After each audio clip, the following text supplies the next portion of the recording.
And the guy in Las Vegas, although he didn't kill anybody, fortunately, and thank the Lord for that, but the guy in New Orleans, he served in the military for 10 years.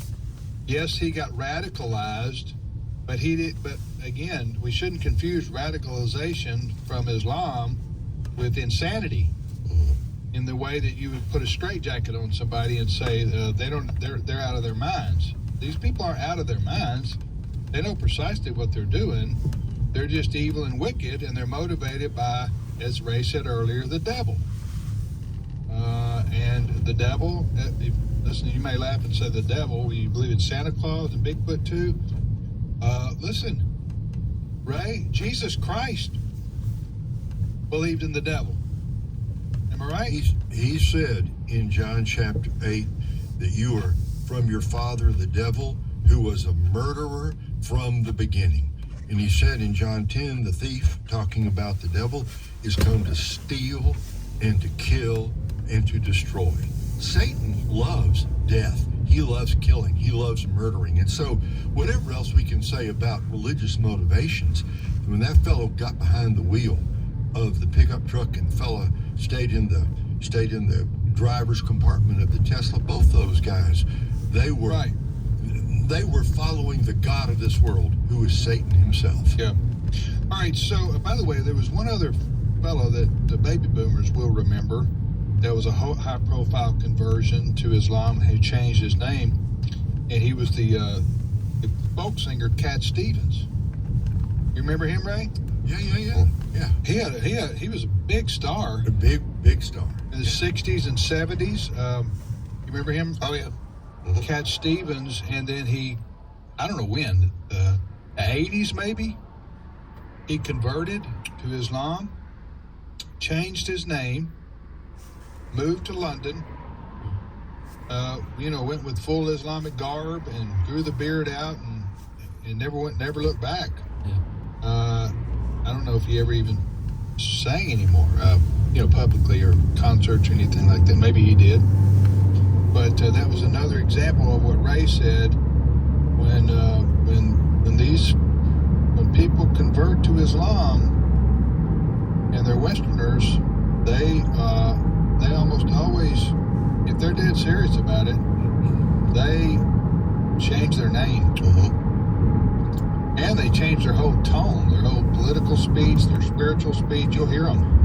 Look, I'm old enough to remember what a big deal it was when Cassius Clay, back in the 60s. I'm old enough to remember that. I was young back then, but became Muhammad Ali. Right. And Americans were complete. And then in the 60s, Americans didn't know much about Islam at all. And what a shock it was. Yeah. What a shock. Yeah.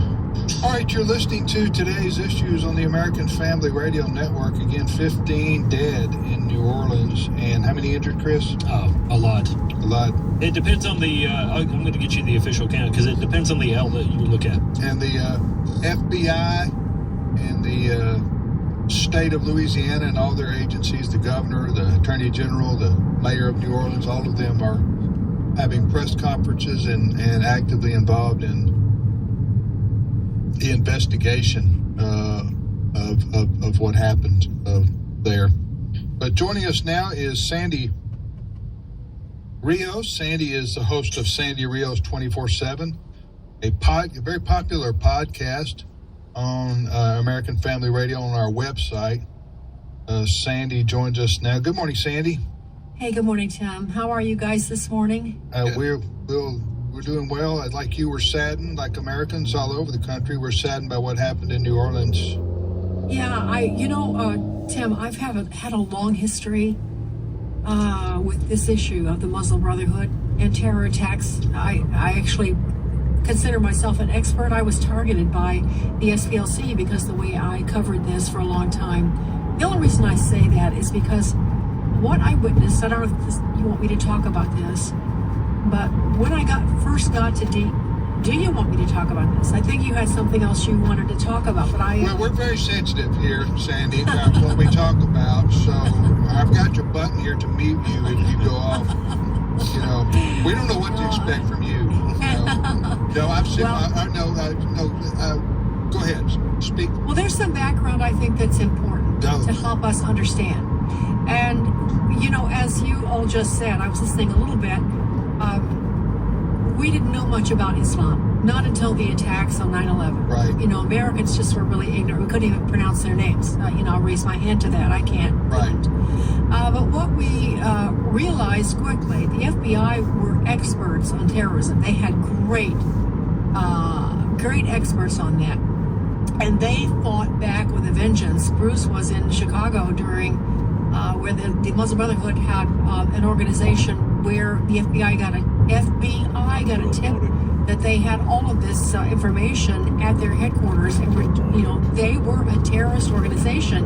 And a newspaper, I think it was the Tribune, tipped off the CARE, I think it was CARE at the time, that the FBI was coming to raid them, and they shredded all the information. That's just an incident to tell you this was a long time ago. This is before Bruce and I even got married.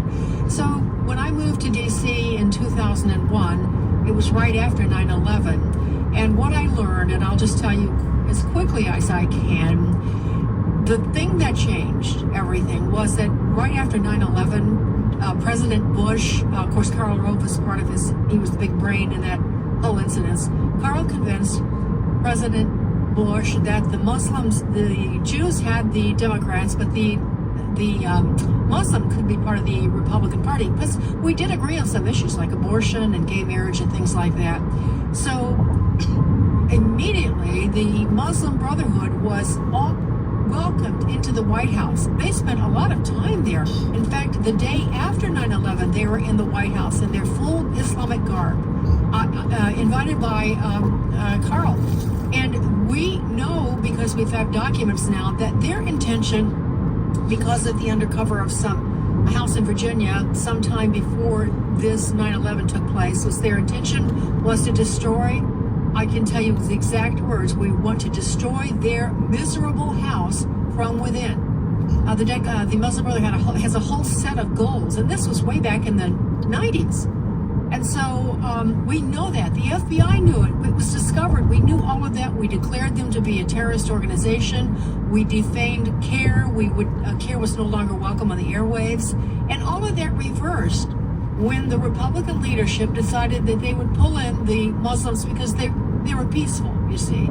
Now, I'm not saying there are no peaceful Muslims. I am not saying that. But I'd say guilty until proven innocent. That's how I feel about it. And that's a very radical statement.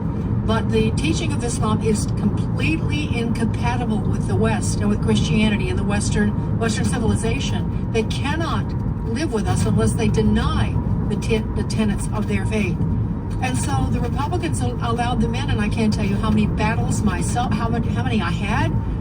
We had many of them start to run for office, and we tried to expose them because we knew their terrorist past. We knew things about them. And so gradually, what happened? Obama comes in, it gets worse. Yeah. The FBI scrubs all of its information about what radical Islam really is. The agents now haven't got a clue. They haven't got a clue. And all of those experts that the FBI had were let go. They were given early retirement. Under the Obama administration, right? Yeah, well, yes, and under Mueller. Under Director Mueller. Robert Mueller, yeah. Yes, exactly. So that's a tiny bit, except that I saw it all change. Suddenly we can't, we're the bad ones because we raise questions. And so this has been simmering now for 20 years. Yep. And they've been growing and making their plans. Nothing has changed with them. This is what they do all over the world. And this is what they will do here. Yeah, I guess what was stunning to me, and Chris, you can reiterate this. Yep. By the way, folks, you're listening to the radio program, Today's Issues, here on the American Family Radio Network. I'm Tim with Fred, Chris, Ray, and Sandy is joining us, Sandy Rios. We're talking about what happened in New Orleans and the motivations for these Islamic jihadists who were responsible for New Orleans and for Las Vegas. The Las Vegas attack was a Tesla truck parked in front of a Trump hotel. It blew up. Guy committed suicide. He sat in the car while it blew up. He was himself an Islamic jihadist. Did you say he had or had not changed his name that you knew of? The Tesla driver in Las Vegas, he is What was his name? Matthew Livensberger, Okay. 37, 39 years Okay, old. but he was Islamic. He was Islamic. We don't know that yet. Okay, I'm 19-year member of Special Forces. Okay, I'm just okay without evidence, as they say. I'm just going to say he is. He is like this guy in New Orleans who was a confirmed Islamic jihadist, because otherwise people don't do what he did unless they have a motive, and that fits right in with Islamic jihadist.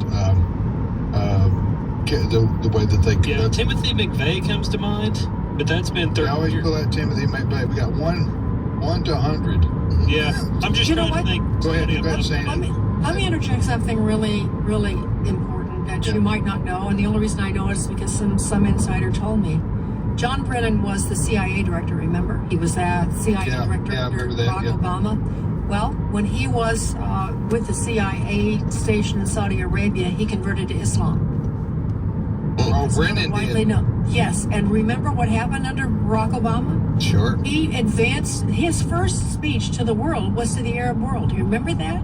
Yeah, I remember that. Yeah, we apologize. Yeah, exactly. Yeah. It was the World Apology Tour. I remember that. Right, yeah. Right, and the space program had to Yeah. include Muslims. I mean, it was stunning, jaw-dropping. And, chaplains were, Muslim Brotherhood chaplains were replacing Christian chaplains. Military chaplains could not mention the name of Jesus. We have to remember how bad things were. And anybody that, dared to express a concern was an Islamophobic and destroyed. Yes. By the press and by the I should know. And so, so we were. This was one of those many times in the last 25, 30 years that we were not allowed to speak the truth on an issue, and that the cart was turned upside down on what's true and what is not true. Right. We've paid a terrible price. I just hope. I knew this is. This sounds like I'm boasting, and I'm not. I just knew this was going to be an issue because they've been quiet now for the last 20 years. Right. Now they're coming. Did you see the video of the pro-Hamas hordes taking over Manhattan either yesterday or this morning? I'm not sure when the No, video. I did not see that. No. Yeah, they're demanding international jihad. Not jihad, they had a different word for it. But intifada. Yeah. Intifada. International intifada. Oh, me. Well, hey, Sandy, how can folks... you have 3 podcasts a week now, right? Yes. It's Sandy Rios 24/7, and you can listen to it, of course, on afr.net in the podcast section. You can also listen to it from my website, which is sandyrios.com. It's on any podcast platform, but that's the simplest. And for our AFA listeners, that's the great news. If you want great information and interviews, and Sandy keeps up with current events better than anybody, or as good as anybody, and so go to Sandy Rios 24/7 and check it out. We also, you go to afr.net, click on the podcast, you can find it there, Sandy's podcast. Thank you, Sandy. Appreciate it very much. Thank you, guys. Great to talk to you. Happy New Year. Happy New Year. Same to you. It's Sandy Rios joining us. We'll be back momentarily with more of today's issues right after the news.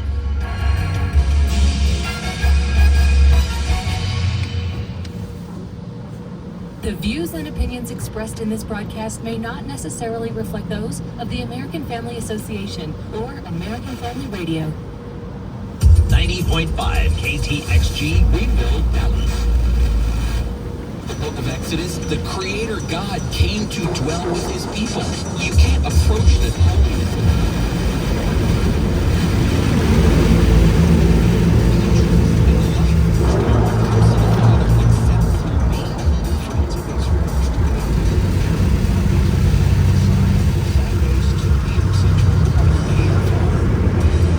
This is American Family Radio, a listener-supported ministry of the American Family Association.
dereliction of duty on the part of Biden administration officials. We all know that for the last 4 years, the Biden administration has been completely derelict in its duty. The congressional Republicans, we here in the House and the Senate, have repeatedly asked the DHS under the Biden administration about the correlation, the obvious concern about terrorism and the wide open border. The idea that dangerous people were coming here in droves and setting up potentially terrorist cells around the country. We have been ringing the alarms. We impeached DHS Secretary Mayorkas in the House over that very issue and others related to it. So this is a big concern. They told us for 4 years that the number one threat was so-called racially motivated extremism. It was nonsense. This is the thing that we were all concerned about. This is why we raised the alarms. This is why the Biden administration has a lot to account for here, and we see now in glaring view of everybody that this dereliction of duty has real consequences. New details emerging about the Tesla Cybertruck explosion that happened just outside Trump International Hotel in Las Vegas. Chanley Painter with more.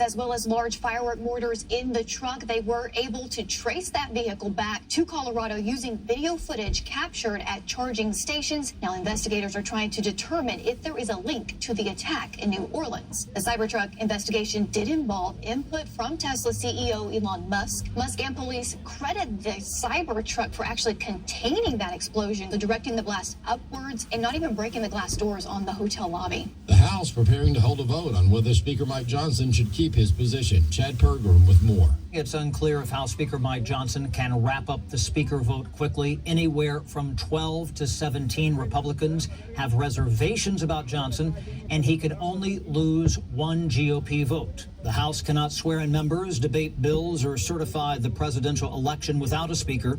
Kentucky Republican Thomas Massie opposes Johnson. Indiana Republican Victoria Spartz believes Johnson failed to keep his promises on government funding bills and slicing the debt. The University of Minnesota is pushing a plan to pay children to play with so-called transgender dolls, a plan which so far appears to be failing. Under the school's National Center for Gender Spectrum Health, the program is targeting 5 and 10-year-olds and their parents to play with transgender dolls as a therapeutic tool.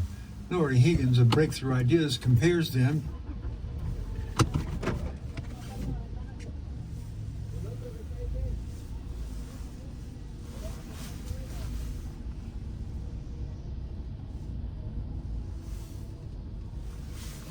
Femaleness. So how does taking a Mr. Potato Head Barbie doll and moving the body parts around tell us anything about one's feelings?